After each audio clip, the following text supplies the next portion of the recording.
आमी सगल्यांनी खुशाल जावंक जाय हे पोरवे सोमयार।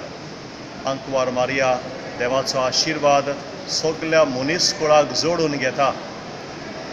हांगासर हे फिरगोजेन मिलाग्र सायबिणींची पोरबेक जायतीं आमची दुसरी धर्माची भावां भयणां हांगासर जायतीं येतात आनी देवाचो आशिर्वाद सायबीण मायवदेशी मागतात। आमकां गोंयकारांक ही खुशालकायेची खबर, कित्याक आमी सगलीं गोंयकारां मोगान एकवटान एकामेकाच्या भावार्थाक धर्माक मान दिवन आमी जियेता।